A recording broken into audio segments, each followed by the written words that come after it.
Before we get this party started, I want to take a moment and give a big warm shout out to our newest patron, Tracy R. Tracy, thank you so much for supporting the podcast. I am sending you a virtual hug right now, right at this moment, and I just know you can feel it. And if you too are interested in getting your very own shout out on the show, plus live virtual yoga taught by yours truly, podcast stickers, and a love note sent to you in the mail, please consider becoming a patron. You can check it out on patreon.com/yoga and podcast, and the link is also in the show notes. Now, let's enjoy this upcoming episode.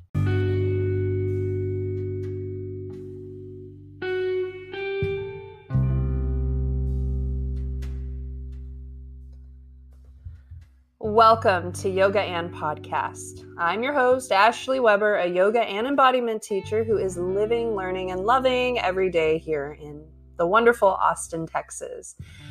And today I am very excited to share with you my audio version of the Sensitive Soul series. It's a 4-week course with each week building on the next, and I invite you to interact and have fun with the suggested journal prompts, the questions, optional homework.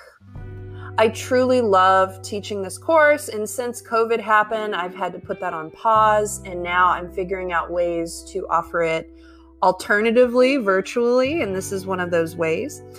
Another inspiration for why I wanted to do an audio edition of the Sensitive Soul series is for the podcast. One of my very first episodes is Yoga and the Sensitive Soul, where I talk about my Sensitive Soul series.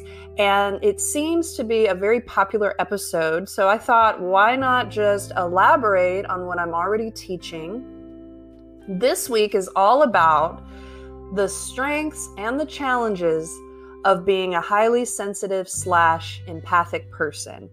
And we'll even dive into what makes a person empathic, what makes them highly sensitive. They're not necessarily the same. So you could be one or you could be both, or you could be neither. So which one, empathic, highly sensitive, one or both, might you be? Well, let's stay tuned and find out the answer.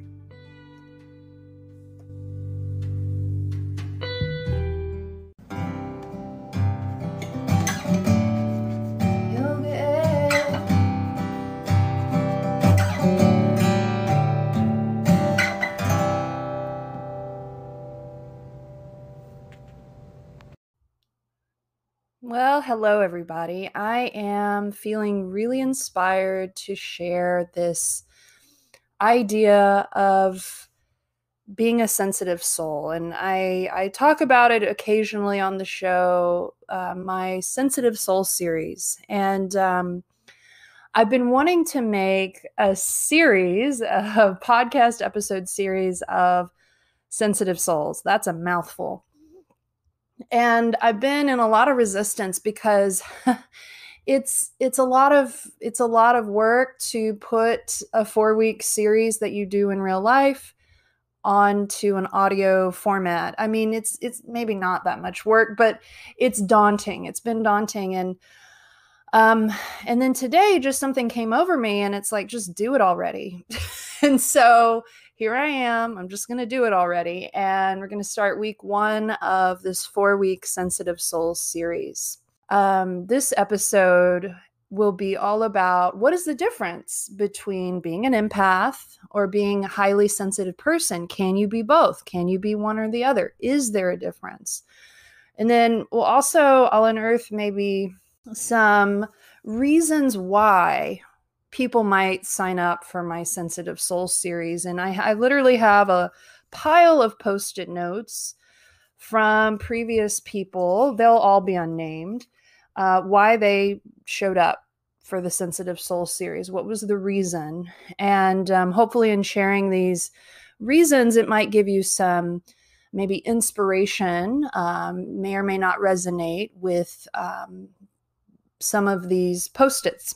And then lastly, in this episode, I'll talk about the strengths of being a highly sensitive person or empathic person, and perhaps some of the challenges. And then each week we'll build on the next, and it'll keep evolving. So let's get into some of the reasons why you might choose to listen to the Sensitive Souls series. And I will now read off the Post-it notes that previous students have written down as to why they wanted to take the series in the first place. And then at the very end of this audio series, when we get to the 4th episode, the fun part is going back through all these Post-its and finding answers, possible answers for each one of these requests. So here goes. Might be to find greater inner strength, explore your empathic side, understanding perhaps where it comes from, to learn more and control feelings. As an empath, we feel emotions others carry. How do you suggest protecting ourselves from carrying the heavy hurt and pain from that some carry, but still are able to hold space for them? Oh, holding space. So we'll get into that. That's a little deeper. How to teach without spilling into your students. Identify levels of empath. Center yourself. Will I find clarity and growth while visiting Austin? Well, that's a very specific request. Depending if you are visiting Austin, who will know? How can I better protect myself against or let go of others' stuff? Self-care, tools to have more energy, feel grounded, not feel drained. To learn more about functioning in life as an empath, hoping to learn strategies for managing own energy and creating boundaries. And is there a difference between empaths and a quiet person? Okay. So those could be some reasons, and those are some real reasons why people showed up to my workshop, my series back in the day, pre-COVID, when we could see each other in real life without masks. So let's get into the next little section of, are you an empath, or are you a sensitive person, or are you both? So I like to define what a highly sensitive person is first. And this is all my personal definitions of everything. I am not a doctor. I am a yoga teacher, Pilates teacher. For a while I've been doing this. So this is just what I have learned and may or may not resonate with you. But for me, a highly sensitive person is someone who sees a sunset. And in their world, that sunset is the most gorgeous sunset ever. Their friend who is not highly sensitive is seeing the same sunset and is like, meh. This highly sensitive person, everything's on volume 12. So sounds, colors, smells, sensations. It's just a lot. There's a lot of perhaps overstimulation, overwhelm, because the world is amped up in that way. Now, that doesn't necessarily mean anything good or bad. It just means maybe this person, it takes in a lot, right? Okay. So an empath is someone who takes on other people's stuff. Stuff with air quotes. Stuff meaning good emotions, bad emotions. And so you could look at that as maybe a lack of boundary there. Now, it doesn't necessarily mean everything's on volume 12 for them. However, if you can sense someone's emotion, maybe they're really, really, really sad, and then you become really, really sad, maybe that is a sensitivity. And maybe an empath became one because they had to take on other people's stuff in order to be in their family dynamic and to have a role in a survival place in the family. Okay. So maybe it's not necessarily something you're born with. Maybe it's something you might have to learn to do. So those could be some ways to look at highly sensitive versus empath. And then we're going to take a little empath self-assessment right now. So what you'll do is it's a yes or no, and there are 20 questions. And at the end, we'll decide how many yeses versus how many nos. We'll see where we're at, if we're empathic or not. Okay. So question 1, have you been labeled as overly sensitive, shy, or introverted? So that's yes or no. Question number 2, do I frequently get overwhelmed or anxious? Yes. I'm yes to everything on this list, by the way. So just let you know that. 3, do arguments or yelling make you ill? 4, do I often feel like I don't fit in? 5, am I drained by crowds and needs alone time to revive myself? 6, am I overstimulated by noise, odors, or nonstop talkers? 7, do I have chemical sensitivities or can't tolerate scratchy clothes? 8, do I prefer taking my own car places so I can leave early if I need to?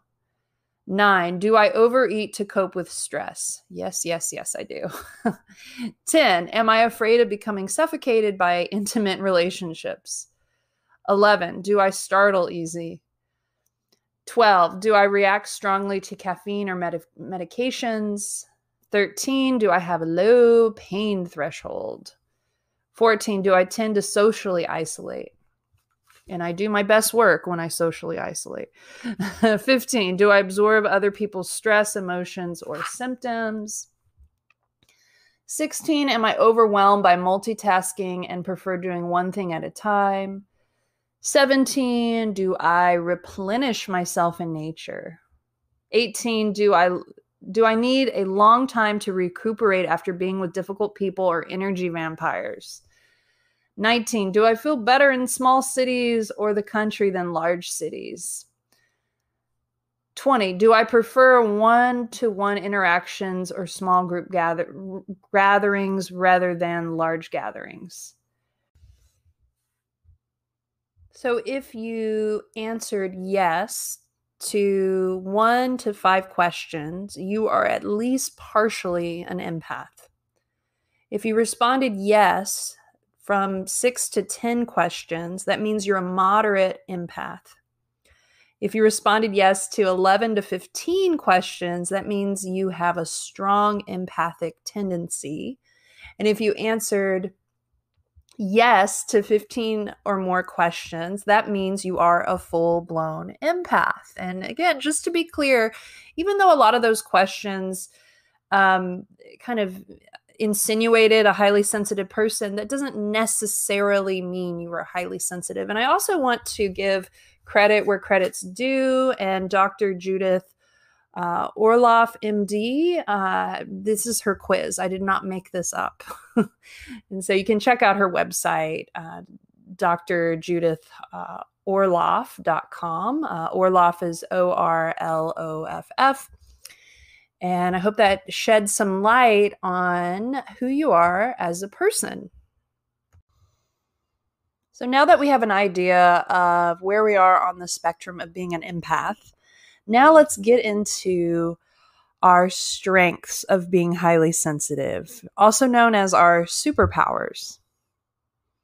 Before we move on, just to keep it all really easy and digestible, I'm going to use the term highly sensitive. But when I say highly sensitive, it's really an umbrella term encompassing empathic and highly sensitive. Onward and upward. So the first one that comes off the top is being a really good listener. I don't know about you, but most of my friends who are highly sensitive, they know how to listen. They know how to just be quiet and take in what you're saying. And that, my friend, is the rarest gift. I think we're losing that ability to really listen to one another. And you know, whatever friends you have that listen, hold on to them. Hold on to them tight, because it is rare. As we get into more of the strengths that could be of a highly sensitive person, I recommend getting out your journal and jotting down the ones that feel like you, so you can have a better understanding of your own strengths. And the reason why we want to know our strengths is so we feel motivated to take care of ourselves to in a way that's sustainable, so we minimize the challenges and maximize the strengths. So more strengths could be there's this depth of care I think highly sensitive individuals have. They can intuit what others need, and that is a gift. And in intuiting what others need, that's a form of being able to observe.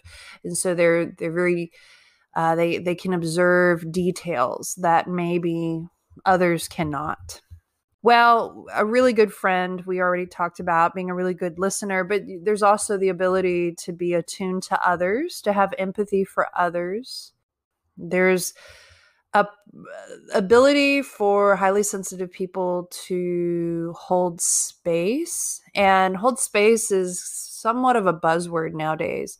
What I mean by holding space is the ability to be with someone and give them your presence without judgment, without trying to fix a situation. And the example I think of when I think of holding space is the difference between, so you're with a friend and they're really upset about something. Holding space in that moment would mean just sitting with them, letting them cry, being with them, maybe being sad with them, but not trying to do anything to suppress or change or fix that moment.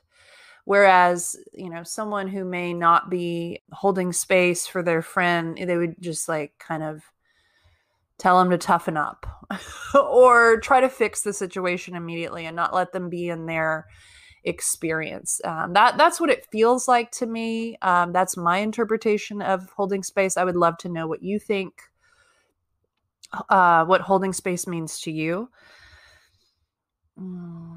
Another ability, another strength is the healer. But I think that being a healer, I think that goes back to holding space.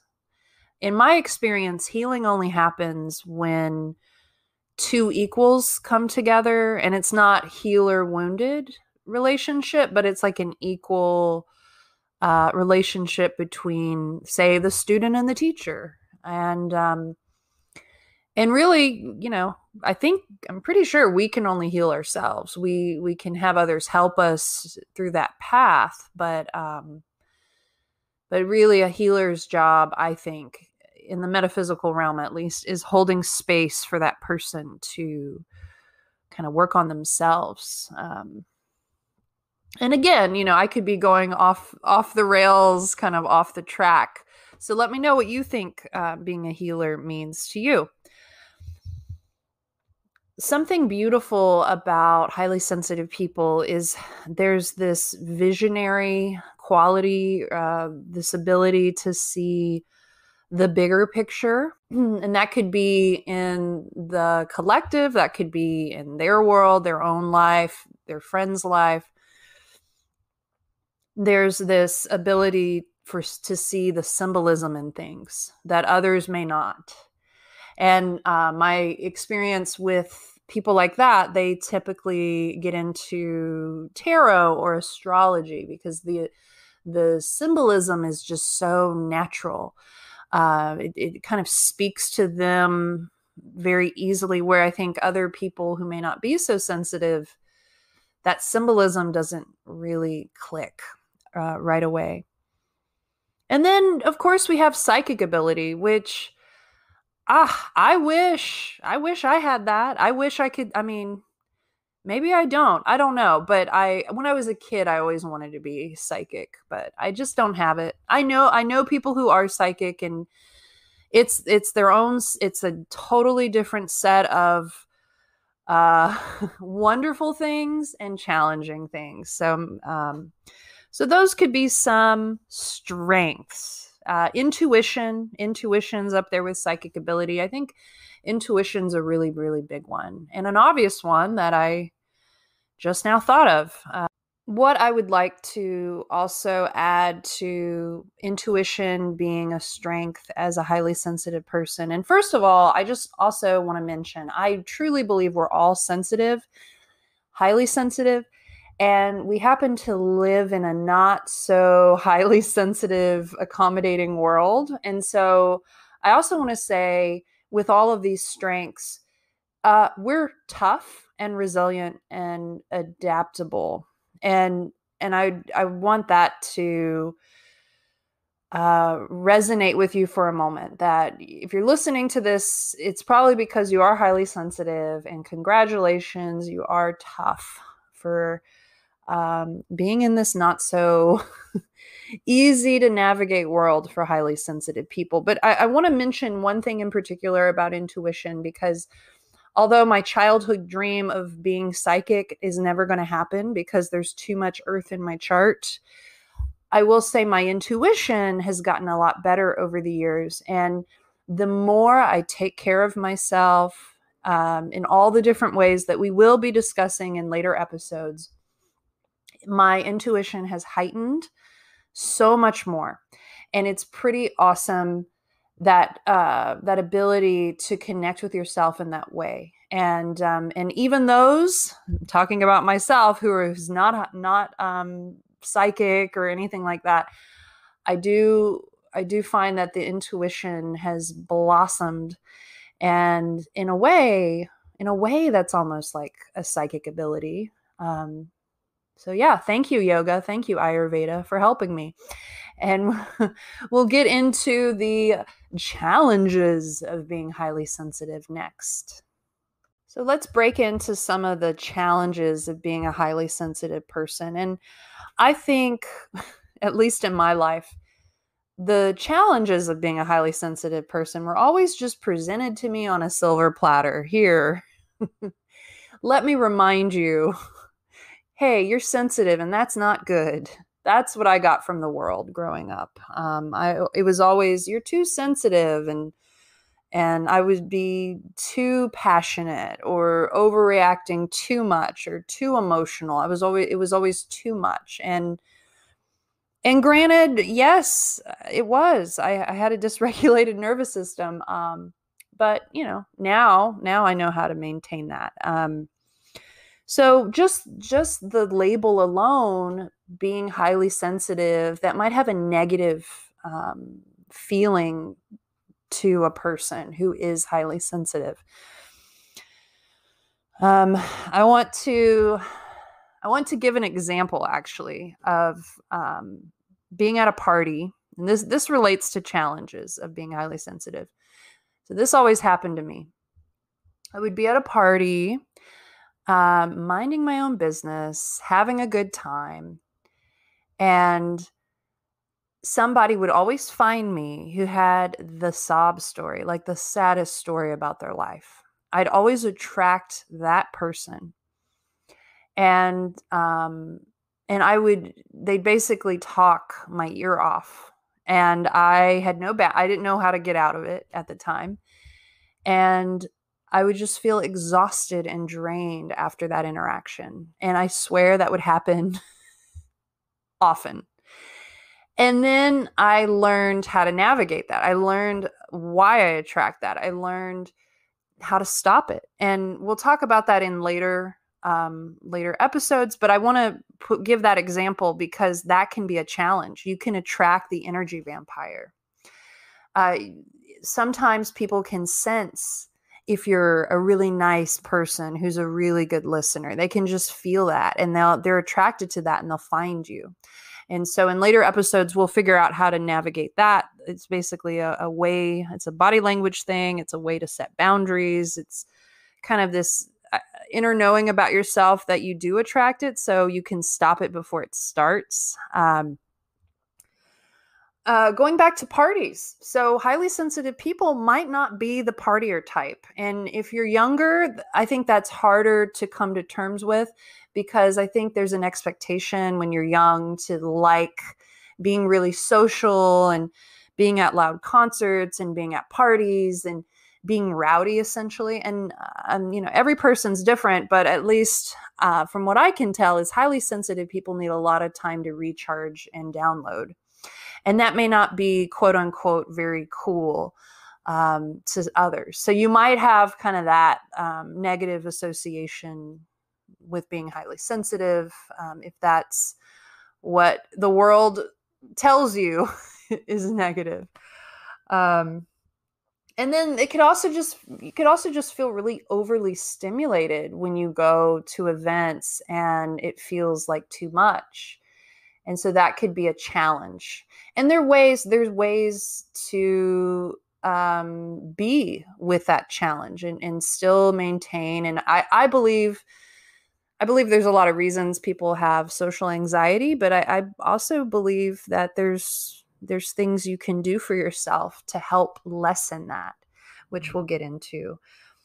So because of kind of the maybe not as social, or oh, you're too sensitive title people might label you, you might be the black sheep of the family, or maybe the weirdo who likes to be by themselves all the time. That might be another like challenge, is like people not understanding, that you need to reset in a very, very specific way. And, when we don't reset, or we find the energy vampire, there's compassion fatigue, there's exhaustion, there's draining, there's that cup, our internal cup is not replenished. And so we don't have anything left to give, and we can get chronically tired. My experience is, because highly sensitive people have big hearts, we can overextend ourselves too often. And then that there can be some serious repercussions. I mean, we could get really, really tired, and that could lead to getting sick. I mean, it could lead to other issues. So those are a few things that can be challenging. Welcome to the Spotlight Corner. This segment highlights Black, Indigenous, people of color, and or LGBTQ plus individuals, community, businesses, and organizations, specifically in those areas. And in no way is this a paid advertisement or a sponsorship. It's simply people who I think are awesome and would like to show my support, and hope to inspire you in supporting them as well. Lately, I've been taking virtual dance classes. Workout with Erica Nix. Oh my God. Cardio, aerobics, dancing. I have been somewhat resistant and self-conscious always about dancing. But Erica makes this so fun that the time truly flies when I take her classes. You learn a little bit of every dance move. You learn how to protest cheerlead. She teaches you how to rave. You learn how to dance to the song called Bubble Butt. Personally, these classes have been so good for me. I sweat, I get my heart rate up. Erica is such a knowledgeable teacher, great instruction. She's also really fun and doesn't take herself too seriously, which I think is a really awesome bonus.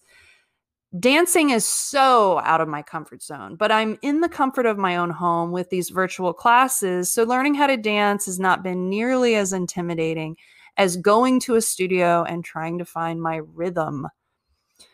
Also, if you've been feeling disconnected from your LGBTQ plus community like I have, it's a great way to stay connected to like-minded people. I also would like to give props to Erica, because she has been teaching these classes in the community for years in Austin.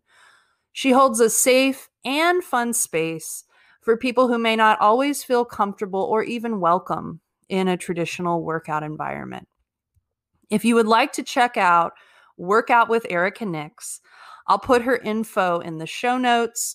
She has a Patreon, patreon.com/workout with Erica Nix. It's very affordable, quite the steal, actually. And I hope you feel inspired in supporting what Erica is doing. And I know you will have so much fun working out with her. And to be honest, we need as much lighthearted activities as we can get these days. So I hope to see you in class soon. For homework in the upcoming week, if you wish to take it, just spend some time journaling about what do you think your 3 strengths are from being a highly sensitive person. And so it doesn't have to necessarily be the strengths that I listed, although it could be. It could be something a little bit more unique to you as an individual. So if you say, are this wonderful artist or writer or cook, that would be a strength. I'm going to put what I would like to strengthen for my 3 is my intuition, the ability to hold space, the ability to see the big picture in things, that kind of forward-thinking, futuristic side of myself I would like to cultivate even more.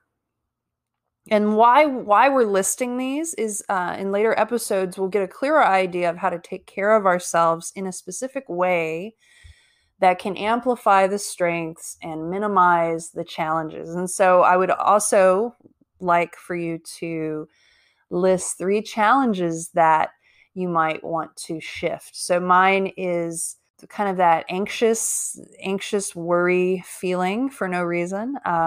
There's things you can do. Like, I know I could drink less caffeine. I know there's breathing exercises. Am I doing them currently? No. Sometimes I get away from the things that make me more grounded, right? We have to be reminded throughout our lives. Another thing, so anxious worrying can be one. Overly stimulated, which kind of goes in the same vein, but I can become overly stimulated and then overwhelmed, and then I don't do anything. I just I have this big to-do list and I'm all excited to do it, and then I don't get anything done with it because I'm overly stimulated. One thing that I do that I would like to, that is a challenge, I think I mistake it for intuition, but it's not. It's that ability to read into things a little too much. That's something I'm famous for. I'm laughing because I'm not famous for it. But it can be an issue. And so not reading into things would be nice. So that's another challenge. And so I invite you to just be curious about yourself. And I believe one of is it the Niyama Siddhyaya self-study. This is very much a yogic practice of just noticing what is going on in this moment in time with yourself, and what would you like to shift a little bit more. In addition to getting clear about your strengths and challenges, you can journal about them. I also want to say, if you're having a hard time coming up with your strengths, sometimes we know our challenges all too well, and those are at the forefront, but the strengths aren't as easy to see. And so you might ask a loved one or a friend and ask them what they think your strengths are if you're coming up a little unclear, because I bet you do have them. If you are a highly sensitive person or an empathic person, I'm sure you have many gifts.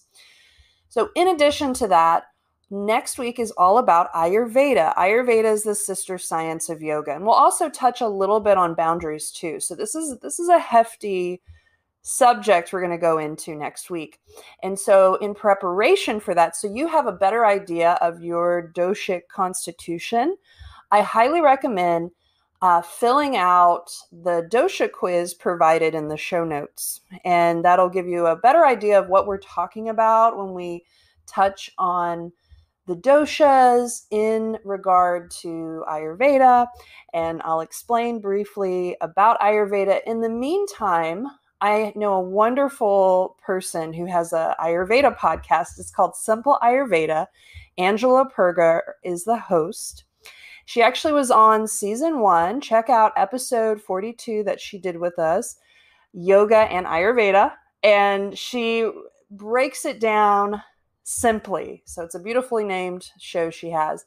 And it's really helped me understand who I am so much better, and Ayurveda itself easier.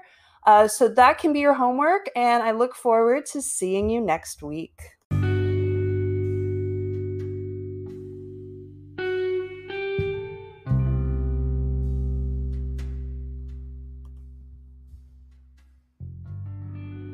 I hope you enjoyed today's first episode on this 4-part Sensitive Soul series, and I hope you gained some insights on the difference between empathic and highly sensitive.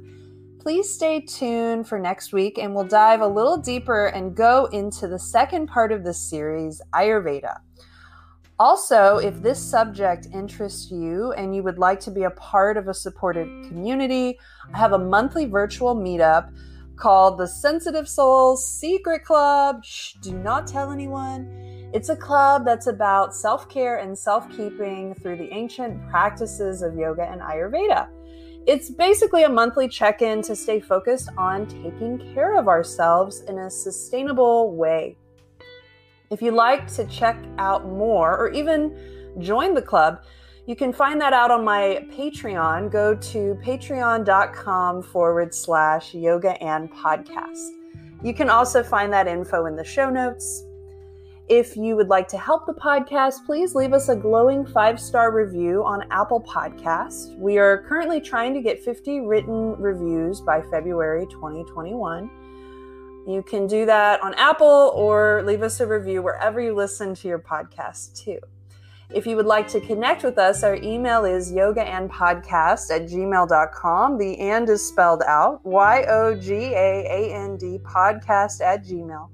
Please follow us on Instagram at Yoga and Podcast, and let us know if you have any specific topics for future episodes you want us to cover on the show.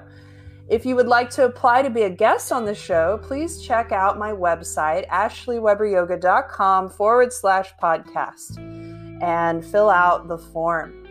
The theme music is by the incredible Ali Holder, sound engineering and mixing by Bentley the Cat, media and guest booking by Chloe the Kitty.